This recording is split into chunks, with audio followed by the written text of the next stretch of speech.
uhagaritse man ukuntu kari akaniga gasigaye kemera man ka Oliviston none se uguragira ngo man ka Oliviston kari akaniga nese wundi uzanuka avuga yes man yarambwiye ngavuka niba ari Nyamirambo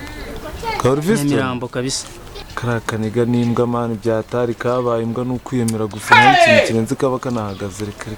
rwa mujami wabo ngiye numvishe kari mu cyaro man cya danje zabweye man nawe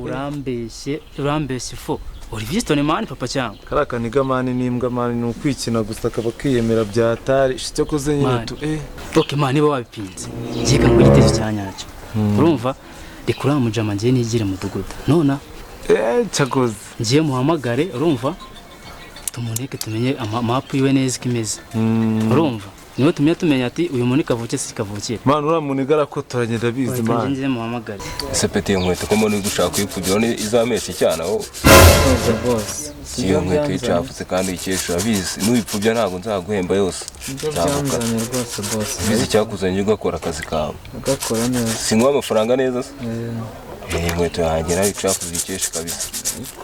igomba kumesha cyane tubizi boss nanga hose wowe wakore kabisa kiti yawe kabisa gifata nk'iyawe reka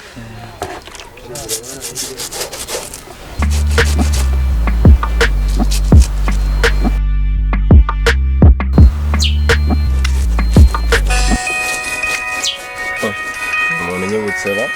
ni indege yanjye walaye kumana nimero nazi sinindera kandi bicyambwira halo nuriwe neza boss mezute na mahoro uravugana na mudugudu nimero yanjye sibuye kuyera mudugudu uyu mutuyemo uyu nguyu wa Kibaya nagiraga ngo hari gahunda iri gutambuka hanga mu baturage ijyanye no ko hari amafaranga bari gutanga mu 500 y'abantu bashoboye kuba baragenze neza mu mwaka nta bintu byo gusinzi nta bintu byo kwiyandavuza nta kibazo rwose ubu rero bahisemo nawe baguhitamo reka uvugisha ukuri ubwo rero igisabwa twashaka kubanza kumenya imyirondoro yawe ubwo ni amazina yombi aho uvuka n'igihe wavukiye ni ibyo ngibyo twaba dukeneye na nimero y'irangamuntu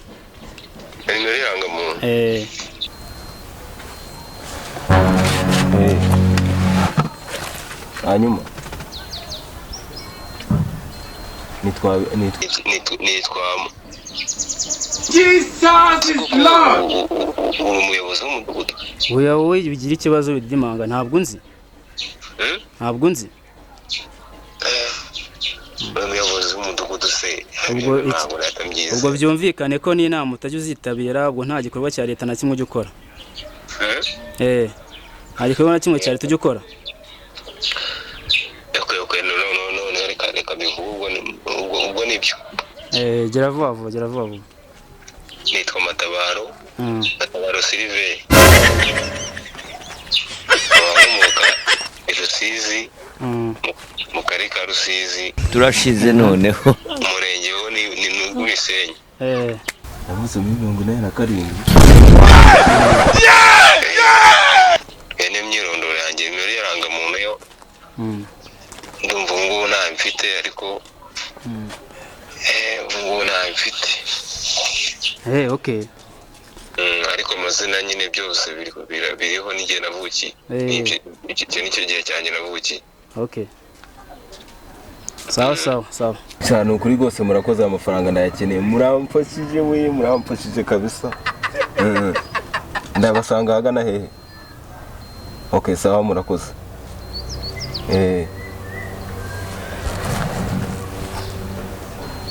murakoze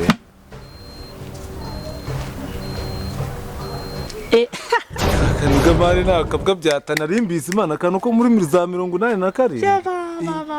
kakaniga nagasaza mani nakabwa mani kaba kagira kirira ba n'amafaranga nayo ugafite n'ibyo gukora sha nibyo wabo kazanye ubwo rifiste none narangizwa n'iki bro karakaniga mani nakabwa begi niga we inani karindwi bro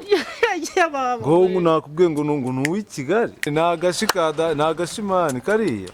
karavuze ngo nakinyamirambo we ahubwo ubu kanarimo mani wowe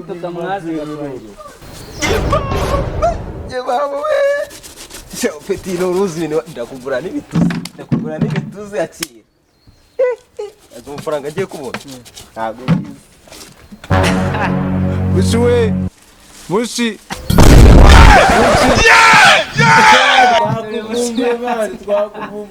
twagufasha we mushi utegereje amafaranga sha twakuvumbuye ya papa agasaza ko muri 87 wigize umwana kurya abana b'abandi twakuvumbuye mani twari tubizi mushi wadutunguye wallahi arahugera ibintu bikagucanga se kakwikaragera ku muntu we abajwe n'uwo mwana shaho bese maneje mayibobo we ega mushi ora agasaza maneje mayibobo we bakumenyesha mushuri amafaranga wari utegereje amafaranga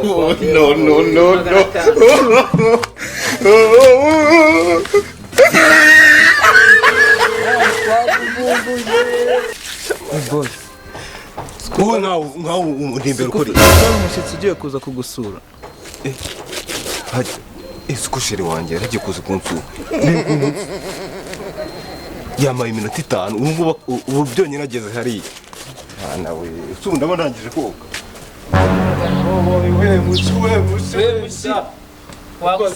kashobotse mani wari igisongi burya abana b'ibyose mani wowe